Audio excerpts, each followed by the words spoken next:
Today we're talking about the Roman Republic, how Rome grew from a small city in central Italy into eventually the most powerful empire on the planet at that time. Um, so Rome was founded in the 8th century in the center of the Italian peninsula along the Tiber River. It was centrally located both in Italy and in the Mediterranean as well. It had a lot of trade partners, and this position allowed it to expand in a lot of different directions. And the terrain of Italy, with the Alps to the north, provided Rome with a pretty defensible position that it would later use to conquer its immediate rivals and then expand its borders outside of Italy later on. You don't have to write this down, but Rome contributed to society in many different ways, and we'll cover these more in depth in class, but in government law, engineering and architecture, and then the spread of Christianity and Latin as well. And one of the unique aspects of Rome, it is the world's first republic. A republic is a form of government that's kind of similar to a democracy in that citizens have the right to vote, but instead of voting on a particular issue, they vote for a person. So a person is elected among a certain group of people by the people, and that person in turn votes on issues on their behalf. It's much more similar to what America has, where you vote for congressmen or senators, and they go and vote on laws in Congress as your representative. So the Roman Republic, Rome was eventually, or at first had kings, but eventually they were defeated and a republic was formed in 1509 around. And like I said, it was very influential to the United States and other modern day governments as well. British Parliament certainly, which existed before the United States, is a example of a representative republic. And like the United States, there was different positions. So you had the council, which was essentially like a prime minister, a member elected among the Senate. There was two that acted as kind of an executive branch. You had the Senate itself, which was elected among the people, and from time to time a dictator would be elected. A dictator is a single person that has total power, and unlike in the modern sense, when a dictator is usually a negative thing, these were elected dictators, and generally speaking, they had those powers in times of crisis when someone needed to make quick decisions, and Senates don't usually do that because there's a lot of people arguing.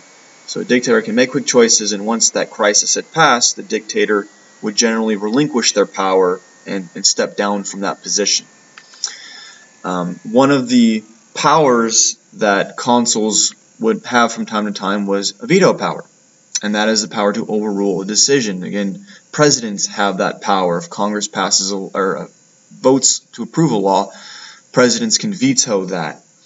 It wasn't set in stone as much as it is. It's in the Constitution in America. Presidents always have that power.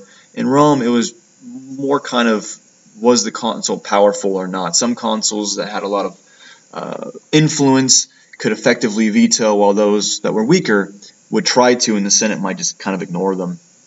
So it wasn't as established of a power, but consuls did have it. They could veto each other. They could veto powers of the Senate. And again, laying the foundation for what America and other countries are eventually going to use as a system of checks and balances. Law was very important to the Romans.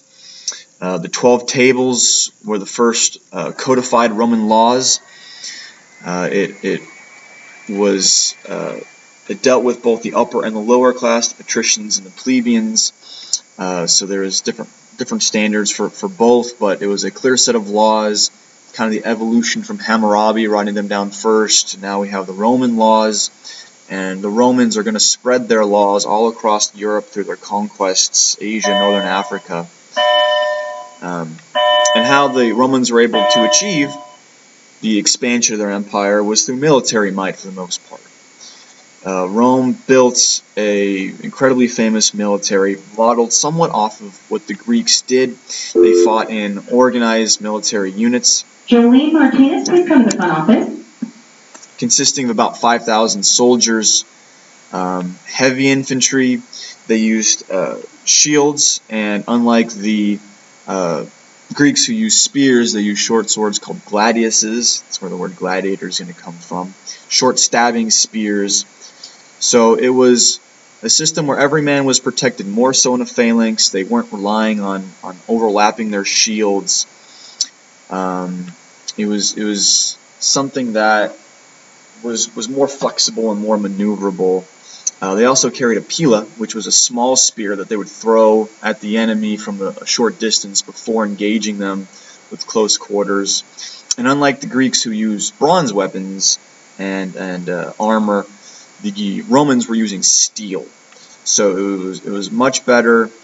They had kind of ancient athletic shoes where they had studs in their shoes to give them better grip. So a lot of care was given to each Roman soldier, and as such their military was very, very powerful and able to conquer their rivals in Italy and eventually go toe-to-toe with the other superpower in the world at the time, Carthage. So Carthage and Rome are going to engage in a series of wars called the Punic Wars, where the two nations vied for power. Rome, for the most part, had the upper hand in these Punic Wars. The only real threat to Rome's existence came from the Carthaginian general named Hannibal Barca, who was a brilliant commander. Is going to famously march across the Alps to attack Rome from the north, which they thought no one could do because the Alps were a very, very significant mountain range, and inflicted several disastrous defeats on the Romans. Eventually Rome, however, was able to counter Hannibal by basically invading Carthage itself, forcing him to go back home and then defeating him there. And ultimately Rome was victorious. Carthage was, in essence, destroyed. All the territory that was held by the Carthage was incorporated into the Roman Empire, the Roman Republic at this time, and gave Rome undisputed control. Christiane Markwell and Priscilla Yazzie, please dial 0. Christiane Markwell and Priscilla Yazzie, please dial 0. Of the Mediterranean Sea. From there we'll talk